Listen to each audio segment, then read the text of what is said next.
Well, hello everyone. Today is February the 2nd, Tuesday, February the 2nd, and we are reading, as we continue our chronological reading of the life of Christ, we are reading today from Mark chapter 5. That's where I'm going to be for today's reading. Our reading today actually has segments from Matthew, Mark, and Luke today, and I hope that you picked up a reading schedule for February, whether you picked that up here at the church building or if you got that in the email that I sent out last week for the new month schedule. But February 2nd's reading, there are a number of miracles that we are reading about today. And I've just taken Mark's account of one of these miracles of Jesus that I want to give particular attention to today. We're going to read Mark chapter 5, beginning at verse 1. Mark 5, verse 1. They came to the other side of the sea into the country of the Gerasenes. When he got out of the boat, immediately a man from the tombs with an unclean spirit met him. Now I want you to notice how this man is described. Now verse 2 tells us where he came from. He was from the tombs, all right? And it says that he had an unclean spirit, and his dwelling place was among the tombs, verse 3 tells us. But notice the description of this man continues. No one was able to bind him, even with a chain, because he had often been bound with shackles and chains, and the chains had been torn apart by him, and the shackles broken in pieces, and no one was strong enough to subdue him.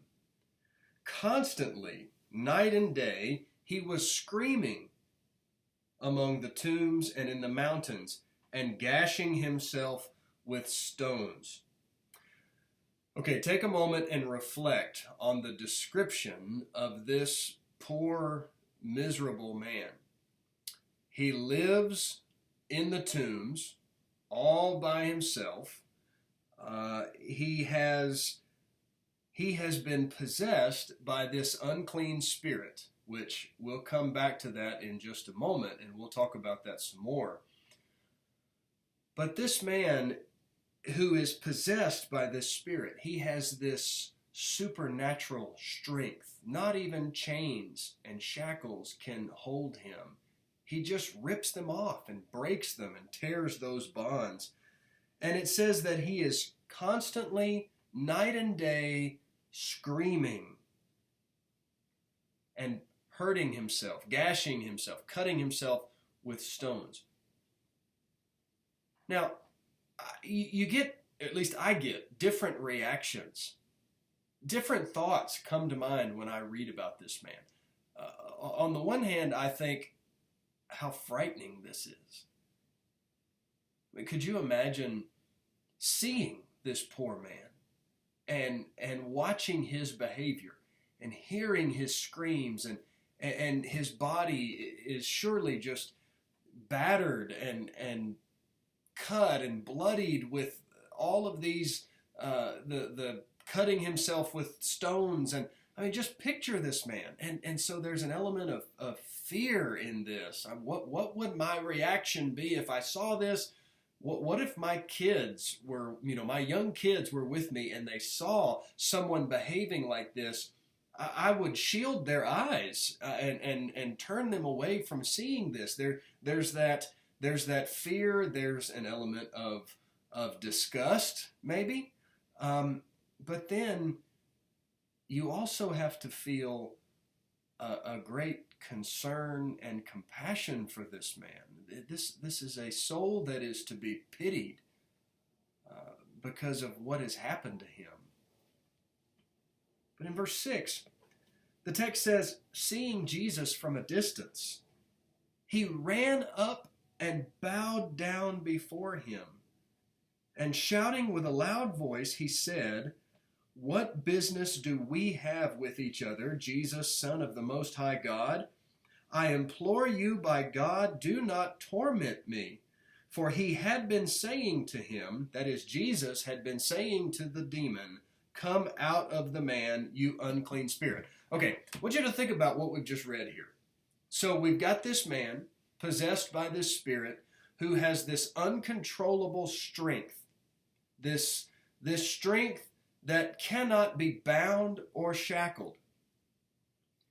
But when he sees Jesus, he goes running to him and he bows down before him. Think about that. This uncontrollable spirit is bowing down before Jesus. And Jesus has been saying to him, come out. Come out of this man. Leave this poor man alone. But the demons say in response, I beg you by God, do not torment me. Isn't it interesting that the demon, who is a cohort of the devil, who is an agent of the devil, tormenting this man, is begging by the mercy of God, don't torment me. So Jesus says in verse 9, what is your name? And he said to him, my name is Legion, for we are many. Now your Bible may have a footnote there about the term legion. That was a term that was used for a Roman troop of soldiers. And so the point is, it's not just one demon that's inside this man, it's a large number of demons. And that perhaps explains where the supernatural strength element comes from. So verse 10 says, he began to implore him. So now that the legion of demons is once again begging Jesus to do something, imploring him earnestly not to send them out of the country. Now there was a large herd of swine feeding nearby on the mountain. The demons implored him, saying, send us into the swine so that we may enter them. Jesus gave them permission. And coming out, the unclean spirits entered the swine. And the herd rushed down the steep bank into the sea, about 2,000 of them, and they were drowned in the sea. All right. So Jesus casts out these demons.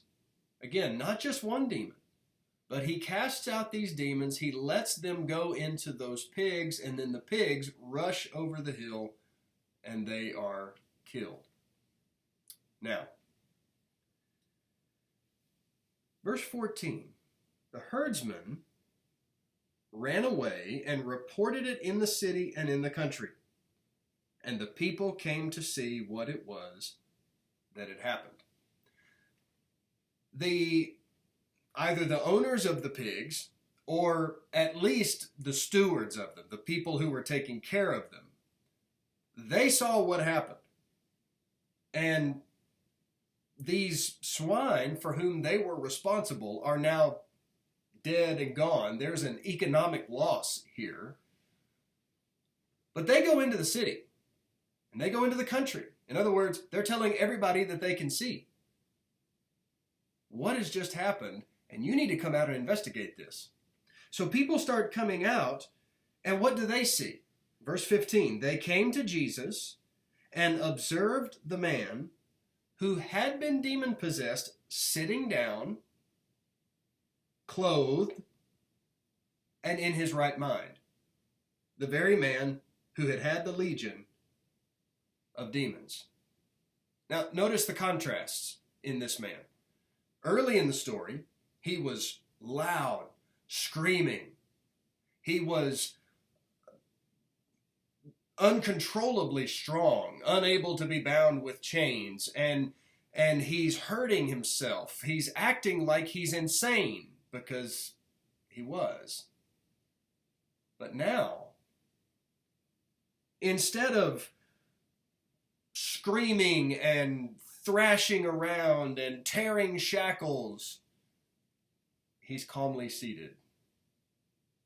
And instead of being naked, he has clothes on.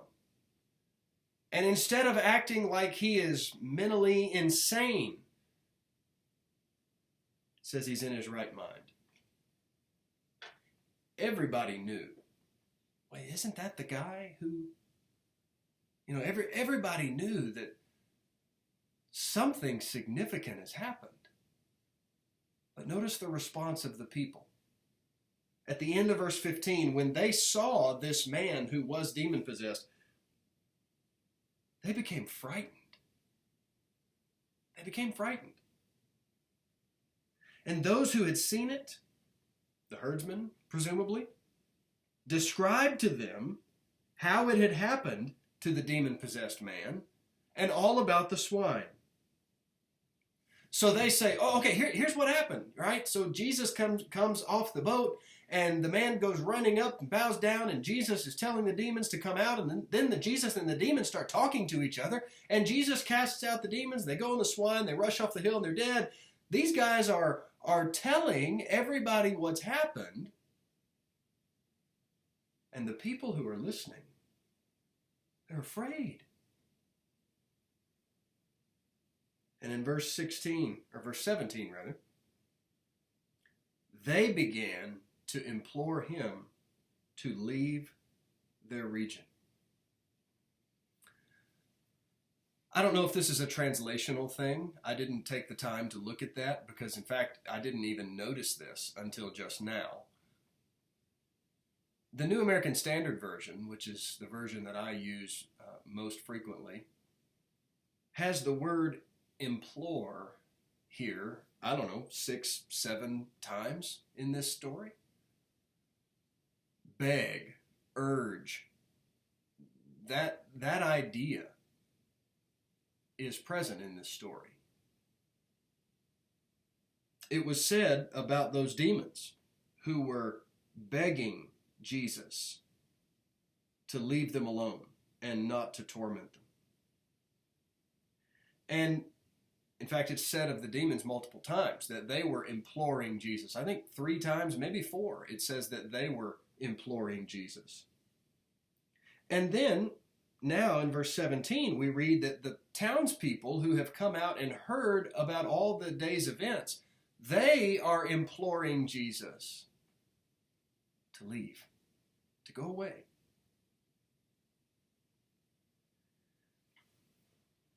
But there's a great contrast in verse 18. As he was getting into the boat, so notice, Jesus accepts their wishes. He's leaving. The man who had been demon-possessed was imploring him, there's the word again, that he might accompany him. Jesus, I want to go with you. Here's the great contrast. The townspeople said, leave, go away. We don't want anything to do with you. But the man who had been healed said, I want to be with you longer. I want to stay with you. I want to follow you. Now, here's the point that I'd like to make with you as we bring this story to a close. We'll come to Jesus' response in just a moment.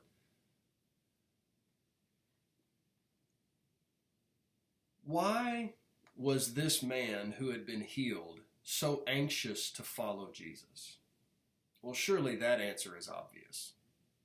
Look at his existence before Jesus, and now look at what has happened since Jesus came into his life. This man has suffered for a long time. This man has been an outcast. This man has suffered tremendously. And yet Jesus was the one who brought him freedom and sanity and restoration. So I think it's obvious that this man would want to continue with Jesus. He certainly feels some devotion and loyalty to him. But what about the townspeople? They were afraid. Verse 15, they became frightened.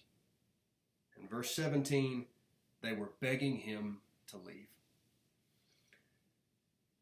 Here's the point that I would like to consider with you as far as the townspeople are concerned. These people were afraid of what they didn't understand. The townspeople didn't see what had happened.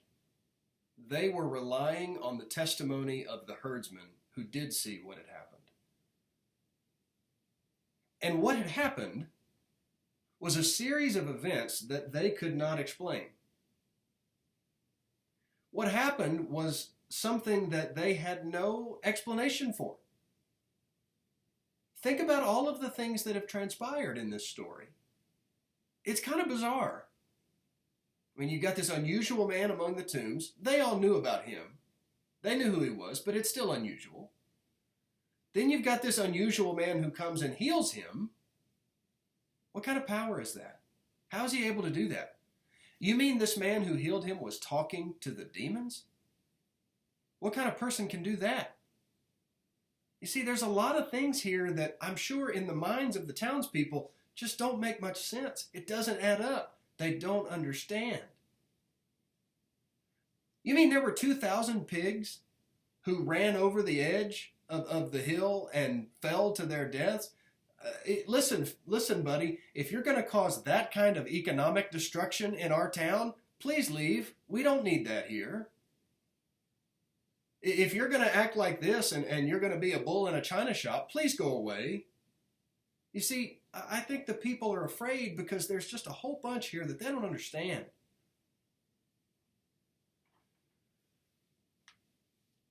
You know, a lot of people tell Jesus to go away because they don't understand him.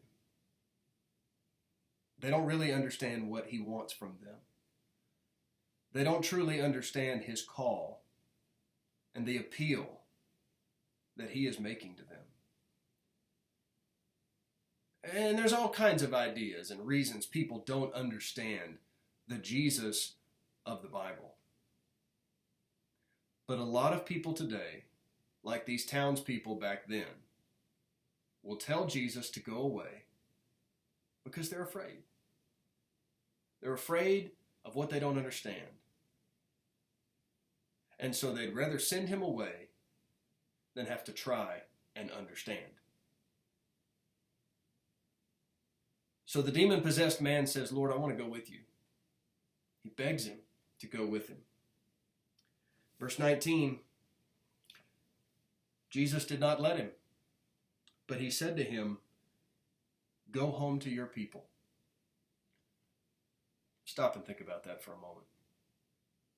Go home to your people. Isn't that a beautiful expression? I don't know that that means go home to your family, or if it simply means go home to the people of your town and your area. But that expression probably meant something to this man. How long has it been since he's been with his people? How long has it been since he's been able to interact with them? Go home to your people and report to them what great things the Lord has done for you and how he had mercy on you. And he went away and began to proclaim in Decapolis what great things Jesus had done for him, and everyone was amazed. What a powerful testimony that this man could bring to the work of Jesus. As we think about these last two verses of the chapter and as we close our video for the day, let me leave you with this. The simple task for you and I as Christians is right here in these verses. Go report to people what great things the Lord has done for you and how he has had mercy on you. We should reflect on that to help people learn who the Jesus of the Bible is so that they won't be afraid. And maybe we can offer a powerful testimony as to what Jesus has done in our lives to help them see what he can do in theirs. Thanks for studying with me today. God bless you.